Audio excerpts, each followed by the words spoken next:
Muchas gracias por la invitación a ambos Enriques. Por supuesto, siempre es un placer y un privilegio estar aquí compartiendo con la ENAPROC y con muchos colegas que están conectados. ¿Por qué titulamos programas especiales guión específicos? Porque, como saben, muchos de ustedes en algunas normativas locales de manera pues, tal vez inadecuada, no se ha seguido de manera correcta el nombre que hay que dar a este tipo de programas. Existe esta ligera confusión de si debe ser especial o específico. Aún así, vamos a avanzar en ello, vamos a platicarlo un poco, pero en muchos estados, o prácticamente ya en la mayoría de todos los estados, cuando hay una concentración masiva de población, se les exige un documento llamado programa especial o programa específico de protección civil al organizador y siempre de la mano de algún consultor. Y hay algunas áreas de oportunidad sensibles respecto a la realización de este documento, y la primera de ellas es entender que realizarlo no significa que el evento va a salir excelente o perfecto, y la segunda es entenderlo no solo como un trámite, sino como una adecuada gestión de las condiciones que pueden incrementar los riesgos durante estos eventos. Bien, vamos a plantearnos algunos objetivos. El tiempo es corto, pero creo que podemos llegar a estos 4 objetivos. Identificar algunas medidas de prevención, mitigación y preparación orientadas a reducir el riesgo de desastres. Ese es el objetivo general de todo el curso. En nuestra plática nos vamos a centrar en si es un programa especial o específico, en qué consiste el crowd management, que es el manejo de multitudes, y los requisitos mínimos que debe contemplar un programa de protección civil para eventos masivos. En esta pantalla les dejo algunos materiales descargables. Vamos a dejar ahí algunas leyes y reglamentos que vamos a citar durante la charla. Va a estar abierto bastante tiempo para que ustedes puedan descargarlos. Y algunas normas técnico-complementarias que vamos a citar. Bien, en el artículo 38 de nuestra ley general habla sobre los programas especiales de protección civil que se implementan con la participación corresponsable de dependencias o instituciones ante un peligro o riesgo específico. Y aquí empezamos a utilizar este par de palabras, la de especial o específico, derivado de un agente perturbador en un área o una región determinada. Nosotros vamos a encontrar muchas veces en los estados, en los municipios, programas especiales de protección civil cuando tenemos, por ejemplo, la temporada invernal, ¿no? Vamos a escuchar hablar de programas especiales de protección civil cuando tenemos una temporada invernal, una onda de calor o alguna situación particular que a la comunidad pueda aumentar las condiciones de riesgo de esa comunidad. Y la autoridad decide hacer un documento titulado Programa Especial porque está destinado solo a atender un riesgo en específico, o un peligro, o un solo fenómeno, o una combinación de ellos, pero que se presenta de manera específica en un lugar y en un tiempo determinado. En el caso de los programas específicos, nos vuelve a decir el artículo 77 que, previo a la realización de eventos públicos y espacios de concentración masiva, deben elaborarse programas específicos de protección civil. La ley general lo dice muy claramente que para eventos públicos o masivos el nombre correcto es programas específicos. Pero,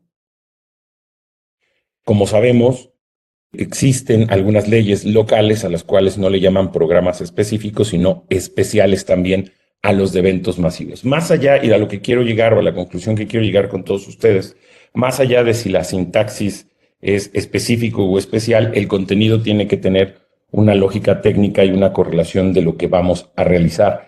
Pero sí es importante que ustedes se vayan con la idea de que pueden encontrarse documentos para concentraciones masivas con estos dos diferentes nombres. Bien, en Ciudad de México, que es el ejemplo al cual quiero llegar directamente, que hay que decirlo, la Ciudad de México tiene un gran trabajo en cuanto a normatividad aplicable para programas especiales.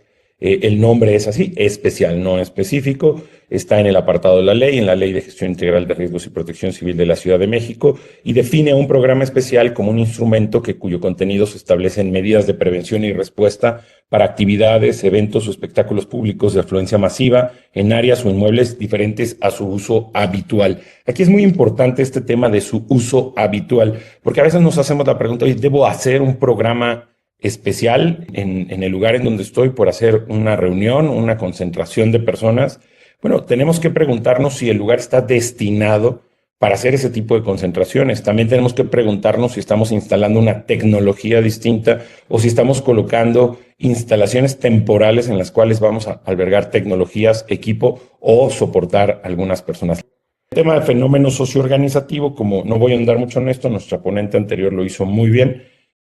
Vamos a centrar ya que dentro de la lista de fenómenos socioorganizativos, la concentración masiva de población ya es considerada por sí un fenómeno.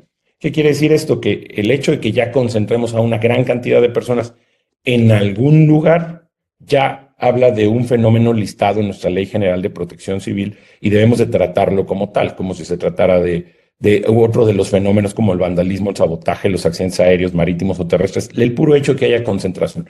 Hay distintas circunstancias por las cuales se concentran las personas. Hay concentraciones voluntarias, hay concentraciones para hacer muestras de inconformidad social y hay concentraciones destinadas a realizar actividades de sabotaje, vandalismo, terrorismo, etcétera. Aquí vamos a centrarnos, obviamente, en aquellas concentraciones masivas de población voluntarias y con el destino o interés de realizar alguna actividad en conjunto, como disfrutar de un concierto, como asistir a una feria, como congregarse para ver a una persona o como un mitin político. ¿Por qué nos vamos a concentrar en la plática en estos programas especiales o específicos para concentraciones masivas de población en donde se dan de manera voluntaria y para una actividad en específico que no es nociva para la sociedad? Bueno, porque en ella sí podemos hacer medidas de anticipación. En ella sí podemos tener toda una planeación con los organizadores. Obviamente, cuando es una muestra de inconformidad social, lo que ellos están buscando es demostrar su inconformidad. Difícil sería decirle a una muestra de inconformidad social, preséntame 15 días antes tu programa especial o específico en las oficinas para yo darte esta autorización, aunque sé que otras sociedades con otro tipo de orden, otro tipo de cultura, lo hacen. En nuestra sociedad eso sería difícil. Entonces vamos a concentrarnos en aquellos eventos en donde lo hacemos porque alguien nos convoca a alguna actividad que normalmente es lúdica o recreativa. Por ahí alguien preguntaba, ¿cuánto es masivo? Y eso es importante decirlo. O sea, es muy difícil llegar a un solo punto y no existe una sola normativa en nuestro país que nos diga a partir de aquí es masivo. ¿Qué tenemos que considerar entonces? Bueno, ¿qué es masivo? No existe una definición única o homologada a nivel federal que establezca este número para considerar un evento masivo. Existen distintos reglamentos locales que hablan arriba de 1,000, arriba de 3,000, arriba de 5,000 o 10,000. Pero la pregunta que nos tenemos que hacer es en dónde van a estar concentradas estas personas, por cuánto tiempo y en dónde. Hay obviamente inmuebles que no tienen ningún problema, y vamos a poner un ejemplo muy claro, el Foro GNP en Ciudad de México. Si hacemos un evento de 1,000 personas, queda súper rebasado, ¿no? Su aforo da hasta para más de 50,000 personas. Entonces, 1,000 personas sería prácticamente nada. Pero si yo congrego esas mismas 1,000 personas en un auditorio con una capacidad para 500, 600, entonces estoy obviamente sobrepasando su aforo y la concentración empieza a ser un problema. Entonces, ¿qué tenemos que hacer para considerar que un evento es masivo? Primero, obviamente, irnos al marco jurídico directo. Primero, irnos al marco jurídico local para ver si hay una definición que nos establezca un límite. Segundo, considerar criterios técnicos de riesgo. ¿Por qué cuando tenemos un montón de personas reunidas, una gran concentración, consideramos que el riesgo se incrementa? Recuerden que el riesgo es la posibilidad de daño o pérdida, ¿sí? Si hay más personas reunidas, un mismo fenómeno puede dañar a muchas más personas, ¿no? Por ende, la posibilidad de daño se incrementa, el riesgo es mayor. La capacidad instalada del lugar, sea al aire libre o sea cerrado, hay una capacidad instalada de todos los lugares, es una capacidad de lo que pueden soportar de personas en ese lugar y durante un determinado tiempo. Eso lo tenemos que evaluar. Obviamente nos podemos asistir de normas técnicas que hay para considerar el aforo, principalmente normas técnicas en la Ciudad de México. Hay así una norma para calcular el aforo de los establecimientos. También existen apéndices normativos arquitectónicos para determinar cuándo hay una capacidad operativa óptima de cada instalación, dependiendo para lo que hay. Y tenemos que basarnos también en la capacidad del lugar para que las personas puedan entrar y salir. Y considerar siempre el incremento de la exposición. Hay algunas otras definiciones sobre qué consideramos masivo. Por ejemplo, la FEMA en Estados Unidos define al mass gathering como un evento que reúne suficiente número de personas para sobrepasar la capacidad habitual de respuesta de los servicios de emergencias locales. Y aquí tenemos que ser muy claros. ¿Cuál es la verdadera capacidad de respuesta de nuestros servicios de emergencia locales? Muchas veces no queremos enfrentar, decir la realidad de cuántos eventos simultáneos puede una comunidad atender. Piensen todos en el municipio en el cual viven, piensen en la estación de bomberos de su localidad, piensen en la cantidad de eventos simultáneos que pudieran atender. Y esto tiene que ver con la cantidad de carros bomba que tiene, la cantidad de unidades, la cantidad de personal. Si pudiera atender 2 incendios estructurales simultáneamente o si pudiera atender 3, obviamente va a cambiar de ciudad en ciudad y obviamente se incrementa si tienen capacidad de colaborar con otras estaciones de bomberos cercanas a su municipio o si en ese municipio hay más de una. Pero esta definición es muy importante. Solo pensando en el tema de bomberos, ¿cuántos servicios podrían atender estos servicios de emergencia locales? Si se rebasa, pues entonces sí estamos hablando de una concentración masiva y requiere un manejo importante. También hay otra definición, la Purpose Guide, que considera un evento masivo a la concentración que requiere planificación específica de seguridad y gestión de multitudes. Vamos a encontrar mucho esta alianza global del Mass Gathering, que hace una definición muy interesante: eventos con suficiente cantidad de personas para presionar o exceder las capacidades de planeación y respuesta de la comunidad anfitriona. Aquí habla ya de presionar, es decir, que estrese, que ponga en entredicho las capacidades de respuesta de la comunidad.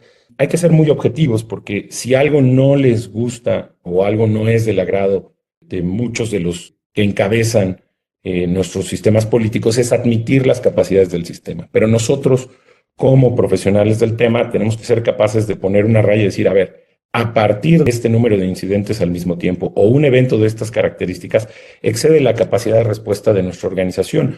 No porque seamos malos, sino porque también al mismo tiempo esta organización o este grupo de respuesta o este grupo de trabajo tiene que seguir dando los servicios a su comunidad. Es decir, este cuerpo de bomberos no solo puede estar en el concierto al cual lo convocan, sino que también tiene que seguir brindando los servicios a su comunidad. Si el realizar ambos ejercicios compromete alguno de los servicios de la comunidad, en ese momento es necesario considerar el apoyo externo. Aquí voy a hacer un paréntesis. Hace rato escuchaba que alguien preguntaba, bueno, ¿y quién es responsable de la atención médica, de la seguridad dentro de esos eventos? Desde el punto de vista privado, el convocante. Si el convocante hace un convenio con las autoridades locales para que les presten el servicio, adelante, pero siempre la responsabilidad es del convocante. Si yo convoco a un concierto y además les vendo un boletaje para ir a un partido de béisbol o de fútbol, el convocante es quien tiene la mayor responsabilidad de prestar dentro del inmueble, del lugar en el cual va a realizar el evento, estas atenciones. Entonces, ¿por qué veo personal de protección civil y bomberos del municipio ahí adentro? Bueno, porque muchas veces hay convenios de colaboración, porque además, obviamente, nuestras autoridades jamás retroceden su responsabilidad principal de brindar este apoyo, y por eso es que vamos a ver que los operativos se realizan en conjunto y con muchas otras autoridades, pero la responsabilidad directa es del convocante. Además es quien está buscando obtener normalmente, porque puede ser sin costo, está buscando obtener algún lucro o algún beneficio respecto a la convocatoria de estas personas. Bien, entonces vamos a quedarnos con la siguiente definición. Definición jurídico operativa, como un evento masivo, una concentración temporal de personas en un espacio determinado. Este espacio puede ser público o privado, que por su aforo, características del público, condiciones del entorno o naturaleza de las actividades genera un incremento significativo en el nivel de riesgo y requiere medidas especiales de prevención, auxilio y coordinación interinstitucional. Es complicado marcar solo por el número. Tenemos que estar muy claros en cuanto a otro tipo de condiciones que requieran medidas especiales o específicas, y ahí es cuando podemos entrar en esta consideración de que hay un evento masivo. En concreto, tengo un auditorio dentro de mis instalaciones para 50, 60 personas, tiene su programa interno, convoco a esas personas, no requiere un programa especial. Voy a superar ese aforo, voy a colocar sonido, templete, lonas afuera en un patio, voy a traer más personas de las que habitualmente están, voy a rebasar, estresar o presionar las condiciones de mi inmueble.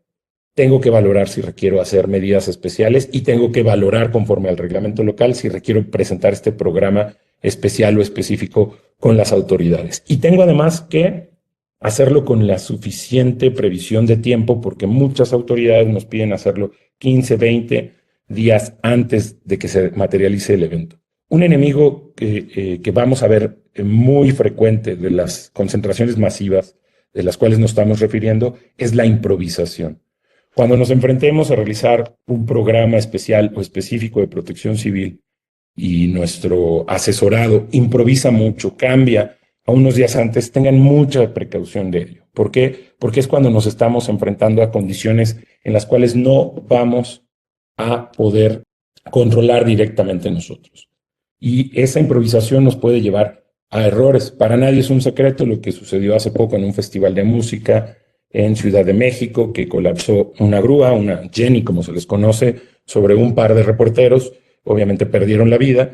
Y es un tema nuevamente de improvisación, ¿no? De que a alguien se le ocurrió durante el evento que era buena idea colocar algo que no estaba previsto y nadie pudo detener que eso sucediera, y esa improvisación lleva a errores.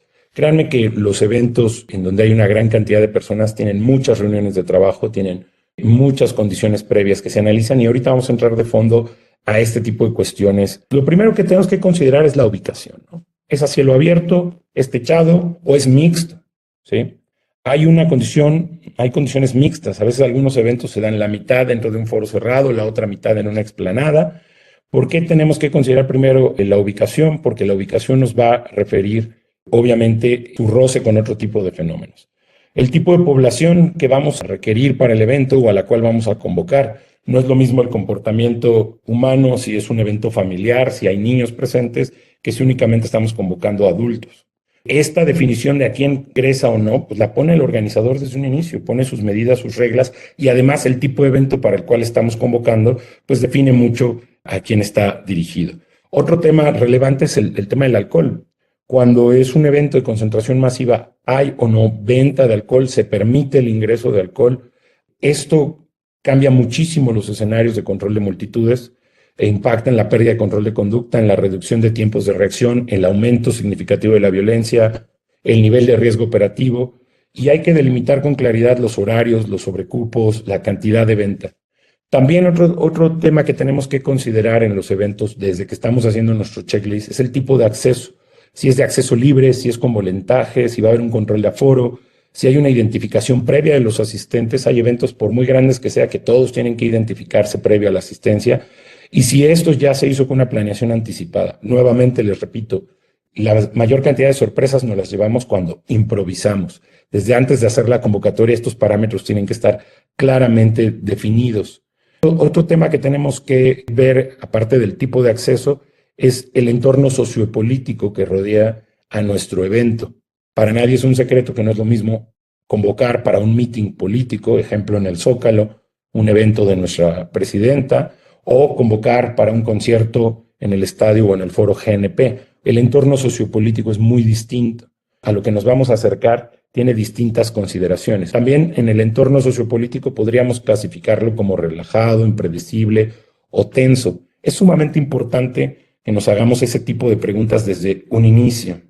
Puedes determinar con mucha claridad si esperas un entorno sociopolítico relajado o esperas que pueda ser tenso. Por ejemplo, aunque nuestro evento por sí mismo no sea un evento que considere este tipo de tensiones sociopolíticas, podría darse por fenómenos secundarios, paralelos, que no tienen que ver con nuestro evento, pero se están desarrollando cercano a nuestro evento. Esto nos ha pasado un montón de veces en el Zócalo. El evento que se va a realizar en el Zócalo no es el que está generando la tensión sociopolítica, pero hay alguna muestra de inconformidad social, hay algún plantón, hay alguien que amenaza con ir a dicho evento y eleva las condiciones del entorno sociopolítico. La siguiente, por favor. Tenemos que considerar también el tema del tipo de instalaciones, y eso es algo muy importante por donde debemos de empezar, por definir con claridad qué va a dar soporte a nuestro evento. Es muy desgastante de repente en un evento de concentración ver llegar un proveedor que traiga algo que no solo no está contemplado, que está muy claro en el reglamento, se le dijo con anticipación, pero tenemos que anticipar y tener este tipo de pláticas constantemente con quienes van a dar los servicios. Primero, obviamente, la parte eléctrica, ¿no? ¿Dónde van a estar instaladas nuestras plantas de energía? Es prácticamente un hecho que la mayoría de los eventos masivos siempre van a buscar instalaciones eléctricas con plantas de energía. Pocas veces van a conectarse a las instalaciones locales por principios de redundancia, por principios de capacidad y sobre todo por garantizar la continuidad del evento. Entonces tenemos que ser muy claros en esta instalación si vamos a utilizar la fija o vamos a hacer uso de una instalación temporal. Ahí el riesgo se incrementa. Hay que considerar obviamente las tierras físicas, las posibles sobrecargas, los cableados expuestos, la protección diferencial, una canalización adecuada y el tema climático para nuestras instalaciones eléctricas. No es lo mismo pasar un cable en una pendiente que pasarlo en un lugar plano y esperar además que ese día tengamos lluvia. Es muy común encontrar en los eventos que no es el cable adecuado, que no hay pasacables, etcétera. Pero desde un principio es importante definir cómo vamos a llenar de electricidad al evento y a quiénes del evento. ¿Por qué? Porque además de repente tenemos distintos foros o exposiciones. En un lugar está nuestro gran sopor, nuestro sonido, nuestro audio, video, está muy bien instalado, pero por allá tenemos la vendimia de merchandising o tenemos la venta de alimentos y no nos fijamos cómo ellos van a generar su electricidad. En algunos eventos lo que se pide normalmente es evitar al máximo las instalaciones de gas temporales, ¿no? Eso es muy importante. Pero sabemos que en las ferias regionales y en muchos lugares es común. Tenemos que reducir el volumen de gas que tenemos en estos eventos lo mayor que podamos, pero no significa que por quitar el gas se eliminó el riesgo. También las parrillas eléctricas, también las conexiones tienen otro tipo de riesgos. Y además, muchas veces cuando llegan con estas instalaciones de gas son conexiones improvisadas, tanques sin ninguna protección, están muy cerca del público, de la parte en donde las personas van caminando. Ese tema, sobre todo en eventos comunitarios, es sumamente relevante. Yo sé que los compañeros de protección civil en los municipios hacen un gran trabajo en esos eventos, caminando por los puestos, revisando que no haya fugas, revisando el tipo de conexiones y mangueras, pero cuando nos toque organizar un evento para una gran cantidad de personas, podemos incluso limitarlo, ¿de acuerdo? Muchas de estas instalaciones requieren el aval de alguien técnico capaz para decirnos que está bien. Vamos a colocar instalación eléctrica temporal, requerimos el aval de un técnico en la materia que nos diga que esta instalación cumple para lo que va a ser usada. Yo estoy realizando el programa especial o específico, debo revisar esa responsiva técnica y darme cuenta que sea real a lo que se está instalando. Cuántas plantas de energía, de qué capacidad, a qué va a alimentar esos circuitos y además en el layout es muy importante saber por dónde van a pasar esos cables. Lo mismo en las instalaciones temporales de gas. Si voy a tener instalaciones temporales de gas, exactamente dónde van a estar ubicadas, cuál es la cantidad de gas que voy a permitir en ese lugar y además quién se va a hacer responsable de cada uno de estos cilindros que accesen. Algo que pasamos por alto muchas veces en los eventos es que tal vez yo no voy a utilizar gas, pero el recinto puede tener una instalación de gas. Y aunque no la esté utilizando, ahí está y necesito por lo menos revisar que esté en condiciones óptimas. Otro de los puntos son los horarios. Obviamente, si es un horario diurno, el incremento a los temas de calor se incrementa. Si es un horario nocturno, se prevé un mayor consumo de alcohol. Hay temas en cuanto a la evacuación para la visualización de las salidas de emergencia. El riesgo de pánico se incrementa y debemos de verificar la capacidad de iluminación de emergencia por si tenemos que hacer una evacuación del lugar. Tenemos que ver también otro tipo de cosas que son muy comunes en los eventos en nuestro país, como el uso de pirotecnia, que incrementa los riesgos de incendio, explosión, proyección de fragmentos, pánico, y bueno, debe de exigirse los permisos correspondientes por Sedena y por las autoridades locales y ser muy claros en la zona de exclusión, es decir, dónde va a estar la pirotecnia y qué tan lejos debe estar las personas que van a disfrutar de ella durante su traslado, su almacenamiento y por supuesto durante su quema. Es un tema que a veces pasamos por alto, lo sé también en las ferias, sé que la parte tradicional es sumamente importante, pero son muchos los ejemplos que tenemos de personas lastimadas por este tipo de cosas, que es el famoso crowd management o el gestión de multitudes. Vamos a llamarlo como gestión de multitudes. Miren, ¿qué es crowd management o qué es gestión de multitudes? Es esto que vemos aquí. Espero todos estén viendo que estoy rayando la pantalla. Esto es lo que hoy en día se conoce como gestión de multitudes. Y no es vallas, por favor, no es solamente vallas. No hablemos solo en términos de colocar vallas. Es el concepto que rige a los eventos en todo el mundo, es cómo planeo y anticipo el comportamiento de las personas en grupo, en masa, para yo hacer instalaciones temporales que permitan a los asistentes una mayor seguridad. El primero de estos, este modelo que se llama tipo gajo. Es decir, que las personas, estos cuadritos que ustedes ven que quedan, son como tipo gajo. Es decir, la concentración total de personas no está recargada toda sobre el escenario. Voy a poner de color amarillo la zona donde está en el escenario. Este es el escenario, ¿sí?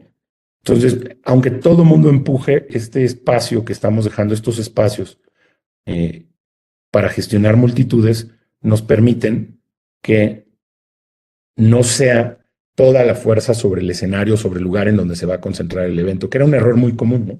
En 1940, 1950, era muy común que los aplastamientos surgían al frente en los escenarios. Hoy en día y después empezaron a hacer cuando la gente entraba en pánico y quería evacuar, pero en esta Organización Mundial sobre el Crowd Management, lo que nos dicen los textos es la mayoría moría siempre aplastado al frente hacia los escenarios. Entonces, este modelo tipo gajos, este modelo no es la traducción correcta, pero bueno, es la que vamos a usar, gajos, lo que facilita es que las personas estén en bloques separados y que quienes son los gestores del evento y quienes pueden darles algunos apoyos se muevan a través de estas rutas que hemos marcado en color rojo. Para los que han estado en eventos en el Zócalo, saben que los llamamos la famosa cruz de vida, ¿no? Pero no solo es la cruz de vida, sino que desde el acceso y la salida tenemos que tener estos modelos de gestión de multitudes. ¿Qué otra cosa nos dice estas litis sobre gestión de multitudes? Bueno, planificar, organizar, controlar, supervisar el comportamiento, movimiento de grandes concentraciones. Necesitamos definir desde que convocamos al evento cuáles son los espacios por donde esperamos que accesen nuestros convocantes, nuestros convocados. Necesitamos saber por dónde esperamos que accesen, definir calles de acceso y calles o bocacalles de salida. También estos manuales de gestión de multitudes, lo que han hecho hoy en día, y ustedes lo pueden ver, es que la mayoría de los estadios cuentan con explanadas suficientemente amplias alrededor, porque esperamos que la gente cuando la evacuamos de un lugar vaya a otro y tenga el suficiente espacio igual o más amplio para desplazarse hacia el exterior.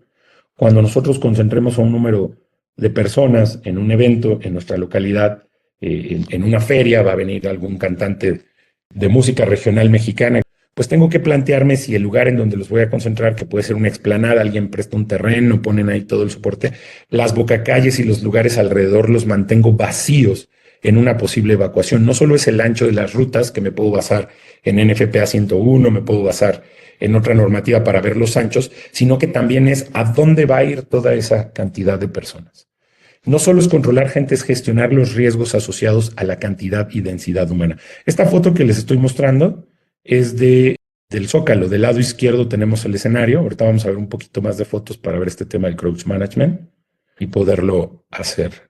Esta es otra óptica de un evento en donde vemos este famoso management, en donde tenemos nuevamente estos famosísimos gajos, esta que llamamos la cruz de vida, y absolutamente todo aquello que estamos instalando adicional en el lugar, como en este caso el escenario, como el centro de mando del audio y video, ¿sí?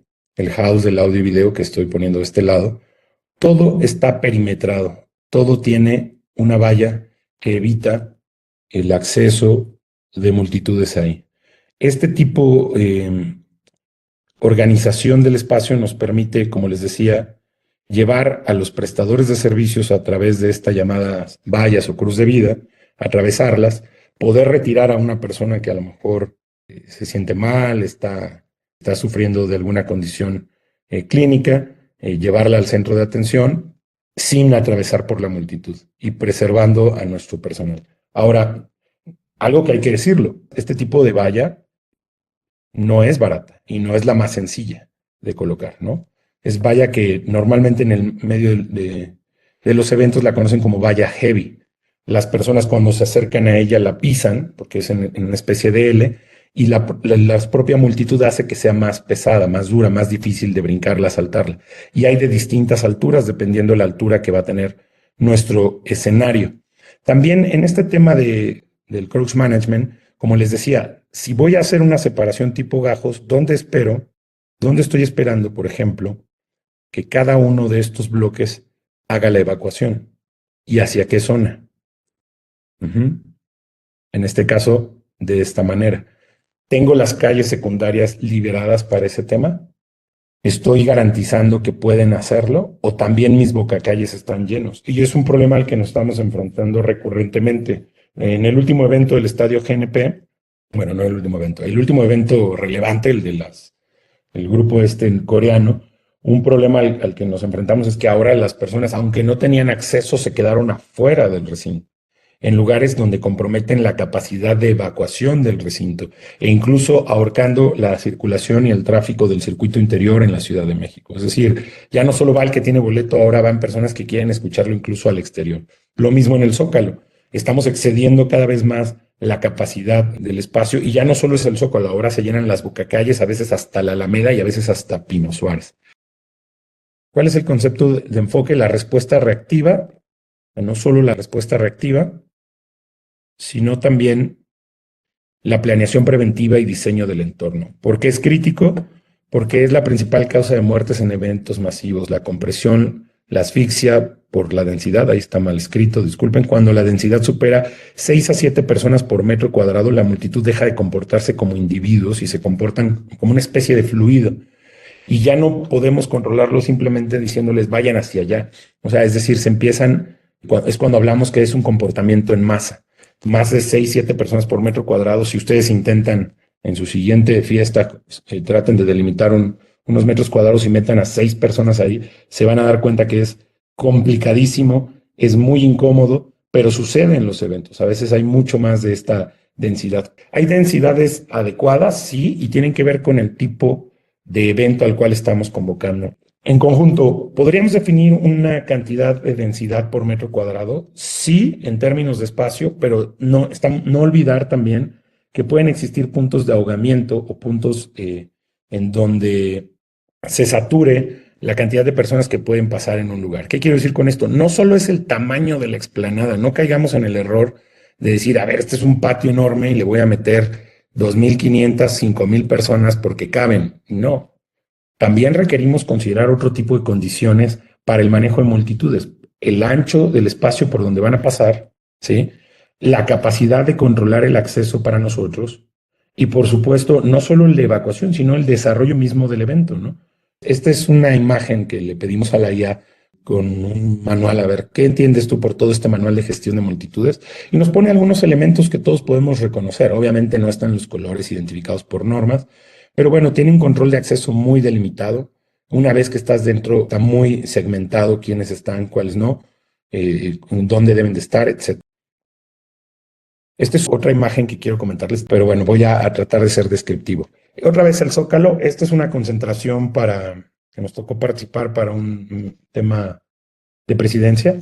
¿Y qué elementos quiero que consideremos aquí sobre el cross management? Otra vez es esta famosa cruz de vida, ¿no? Hay que tratar, en este caso en el Zócalo se trata que sea completa. Aquí los gajos están menos segmentados, hay menos cantidad de gajos, prácticamente podemos ver 4 gajos en lugar de como 8 que tenía el evento de Shakira. Aquí vemos como 4. ¿Por qué? Porque se sabía que la densidad iba a ser distinta.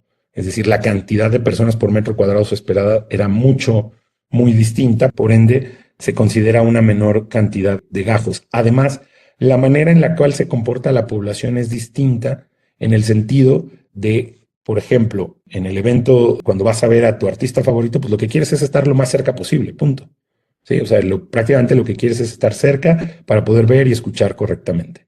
En el caso de los mítines políticos, muchas veces las concentraciones se dan por grupos, por secciones. Es decir, quiero estar con mi sección y ustedes lo pueden ver muy bien en los colores de las banderas, ¿no? Me quiero agrupar y ellos ya tienen definidas zonas en donde pretenden agruparse. Del lado derecho es poco visible, pero pueden ver algunas torres de audio al centro. Aquí hay unas torres de audio y no se alcanza a notar aquí la separación de los pasillos, pero lo hay. También estos pasillos nos tienen que servir para que el gran soporte, es decir, todo lo que está conectado del evento, audio, video, a lo mejor alimentos, etcétera, pueda circularse entre ellos y el equipo, el staff de producción pueda llevar a ellos. Más adelante vamos a ver un tema que es sumamente relevante en eventos, pero ustedes pueden ver abajo de la imagen una gran cantidad de personas arriba de un templete. Estas personas son reporteros. Ahí todavía están un poquito lejos, pero ahí se les pone un lugar alzado para que puedan hacer sus tomas, para que puedan poner sus cámaras. Es un tema que vamos a ver adelante, que tiene que ver también con esta gestión de multitudes en cuanto a la cantidad que soporta cada uno de estos escenarios o templetes, la cantidad de personas que pueden cargar y que nosotros debemos delimitarlo con claridad. ¿Cuántas personas podemos tener alojadas ahí? Y además saber qué es lo que van a hacer. No es lo mismo que estén sentadas viendo el evento, que estén de pie bailando o que en este caso como reporteros lleven sus equipos, sus cámaras o a lo mejor instrumentos si son algún grupo. Bien, entonces, ¿cuáles son los componentes de este concepto? El diseño del espacio, el ancho de las rutas, la eliminación de puntos de estrangulamiento, las barreras de contención, la separación por zonas, el control del aforo, el cálculo de la capacidad segura, el monitoreo en tiempo real. Esto es sumamente importante, ahorita lo vamos a ver, los sistemas de conteo. El perfil del público, me lo voy a saltar, ya lo platicamos, la comunicación, la señalización clara, los sistemas de audio y los mensajes preventivos, la supervisión operativa, el monitoreo visual, el puesto de mando y la coordinación interinstitucional. Nos han preguntado muchas veces cuando nos han invitado a dar esta plática del Senapred, oye, entonces, ¿se instala el sistema de comando de incidentes? Sí, porque ya el fenómeno ya existe, ya hay una concentración masiva de población, es decir, tú ya lo puedes instalar, aunque sea para el desarrollo del evento, desde el montaje, y puedes operar tu puesto de mando como un sistema de comando de incidentes. Me voy a tratar de un poquito más rápido, lo que les decía, 1 o 2 personas por metro cuadrado cómodo, 3 o 4, movilidad limitada, ahí ya empiezo a tener problemas. 5 es como un límite óptimo de riesgo creciente y más de 6 ya tenemos un peligro crítico. ¿Sucede? Claro que sucede. O sea, no vamos a espantarnos ni mentirnos, pero por supuesto que hay eventos que tienen mucho más de 6 personas por metro cuadrado. ¿De dónde sacamos esto? De esta Organización Internacional del Crowd Management. Son ideas de ellos y es importante entender lo que les decía. No solo son las personas por metro cuadrado, son las otras características que debe tener el espacio. Esto es, por ejemplo, un plano nuevamente en el Zócalo. No lo voy a rayar, pero lo que les decía de qué bocacalles le toca a cada gajo, cuáles deben de usar, dónde está el montaje, dónde se delimita estos sistemas de cruz de vida. Y dentro del bloque, pues sabemos que puede pasar muchísimas cosas. Este es otro tipo de control de aforos o multitudes. En el evento de la Fórmula 1, como ustedes pueden ver, hay secciones verde claro, hay secciones naranja, azul, amarillo, morado, por ahí hay una grada 15 que es la café. Entonces, en este evento, por ejemplo, que es enorme, que reúne muchísimas personas, no solo por la cantidad, sino por el espacio tan amplio que hay, es decir, abarca kilómetros y extensiones, se organiza o se secciona el evento desde el acceso de los visitantes, ¿no? Tratas que cada uno de ellos tenga una sección distinta, es decir, acceda por lugares distintos, incluso, por ejemplo, para este evento bajen por estaciones del metro distintas y desde ahí estás haciendo tu aforo, tu control, ¿no? Obviamente es un evento muy distinto a convocar en el Zócalo un montón de personas, pero también desde aquí empieza este sistema de gestión que es muy común en festivales, ¿no? Es muy común en ferias grandes que tengamos distintos accesos o accesos diferenciados dependiendo a lo que queremos ver. Esto es un ejemplo en el Monumento a la Revolución. Este es un evento complejo en cuanto a la gestión de las multitudes, porque es el Foro Sol, pero es un escenario circular y además con equipo a 360 grados. O sea, buscan cada vez más los productores que la experiencia sea muy inmersiva. No quiero errar, pero me parece que fue para Metallica. Si alguien ahí lo ubica y fue, ahí pónganlo en el chat. Pero, por ejemplo, es muy complejo. Les decía, no solo es la cantidad de personas que caben en ese espacio, sino que tenemos puntos obvios que todos pueden notar de estrangulamiento, de movimiento complicado, ahogados. Entonces, la densidad se tiene que sugerir un poco menor, ¿no? Y vean muy bien el perímetro alrededor de todo lo que son instalaciones. Algún listado de requisitos mínimos que debe contemplar un programa de estos. Como les decía, el gran enemigo de estos eventos es la improvisación. Los datos generales, el análisis y evaluación de riesgos, los croquis y planos del inmueble o el área, el control del aforo y gestión de multitudes, el plan de atención de emergencias, las brigadas y personal operativo, los recursos y equipamientos de emergencia, la coordinación interinstitucional y puesto de mando, los servicios médicos y atención prehospitalaria, el plan de comunicación y difusión, los procedimientos de suspensión o cancelación del evento, el directorio de emergencias y responsables, la evidencia documental y la memoria fotográfica y los anexos técnicos. En amarillo les estoy poniendo solo en los que pude hacer referencia en estos breves minutos que tenemos, porque obviamente no da tiempo en 50 minutos de hablar de todo el contenido del programa especial, pero sí de los que hemos platicado. Y quiero hacer énfasis en los procedimientos de suspensión o cancelación de los eventos. Empecemos a entender que concentrar una gran cantidad de personas quiere decir que la exposición aumenta a un determinado fenómeno. Por ejemplo, puede ser lluvia, granizo, tormenta eléctrica, etcétera. Entonces tenemos que empezar a definir umbrales claros. ¿Cuánta lluvia aguanta mi evento? ¿Cuánto peso aguanta mi carpa? ¿Cuántas personas puedo subir sobre ella? ¿Cuánto viento es óptimo para yo mantener a las personas concentradas ahí? Y a partir de qué umbral yo requiero suspenderlo y hacer una salida ordenada de dicho evento o suspenderlo temporalmente porque no hay condiciones. Voy a ponerles un ejemplo muy claro. En los manuales FIFA, si el estadio es a cielo abierto y hay tormenta eléctrica, se suspende el juego. Punto. Se garantiza la integridad, en este caso, tanto de los asistentes, pero también de los jugadores, que al final son los que están en el espacio abierto, ¿no? Si es cerrado, obviamente va a haber una condición distinta, pero tenemos que garantizar entonces cuál es mi umbral. Lo tengo que delimitar desde un inicio. Por ejemplo, yo cité para un evento con un aforo de 2.500 personas y afuera me doy cuenta que hay 5.000, 6.000, no van a entrar. Tengo ya un protocolo, un procedimiento de suspensión, acepto el error y soy capaz de suspender ese evento. Digo, decirle a un organizador que su evento se va a suspender o se va a detener es una cosa sumamente delicada y complicada, pero tengo que tener umbrales claros de cuánto es lo que puedo aceptar de determinado fenómeno y de determinadas condiciones. Yéndonos a estos temas de los procedimientos de suspensión, bueno, vamos a hablar de los anexos técnicos. ¿Para qué voy a pedir anexos técnicos? Para las estructuras temporales, para las fuentes de energía, luz, agua y los sanitarios, estos famosos ANI-RENT, y responsivas de seguridad de responsabilidad civil y daños a terceros, la póliza, la de grupos de coordinación interinstitucional, es decir, si varios van a colaborar, si me va a ayudar Protección Civil, si me va a ayudar bomberos, bueno, hay que dejarlo en un marco regulado, las firmas de los convenios, y cada quien la responsabilidad que le toca. Seguridad Pública me va a ayudar con el control de accesos, el primer, segundo, tercer filtro, dejar en claro cuál es su filtro, qué nivel de seguridad va a tener, si va a ser cacheo, si vamos a poner arco, etcétera, y una matriz de responsabilidades firmadas. Respecto a las estructuras temporales, incluyen los escenarios, gradas, carpas, torres de iluminación, pantallas, y los riesgos son las fallas de anclajes, viento, sobrecarga. Hay que verificar la memoria de cálculo, la responsiva técnica, el sistema de anclaje y la distribución de encargas, y además certificar que realmente sea eso lo que se está instalando, no solo el papel, las estructuras inclinadas, la tornillería esté completa y los soportes no sean improvisados. En este tipo de los escenarios de estructuras temporales, hoy en día lo que se utiliza más es este tipo de cargas a través de sistemas de agua, un metro cuadrado de agua, un bidón de 1 metro por 1 metro lleno de agua, y es lo que le da soporte a este tipo de estructuras. Tengo que hablar con el diseñador para que nos diga con claridad cuánto es la carga viva y el peso, la carga que soporta mi estructura. Además, cuál es la fuerza que puedo yo considerar del viento. Y ahora me van a preguntar, ¿y yo cómo sé la fuerza del viento? Bueno, una de las cosas que están requiriendo, y cada vez hay más en los eventos públicos masivos, es que exista una estación meteorológica. El tema de la electricidad más o menos lo comentamos, ¿no? Ordenada, alineada. Los combustibles, cada vez más, sobre todo food truck, utilizan este tipo de sistemas de energía, es decir, baterías de respaldo, y eso es un gran tema respecto al riesgo de incendio de las baterías y lo imposible que es apagarlas, pero cada vez está sucediendo más. Bueno, y quería llegar a esto. Las estaciones meteorológicas sencillas no son caras, se ven como estas de la imagen, las pueden encontrar en Amazon, Mercado Libre.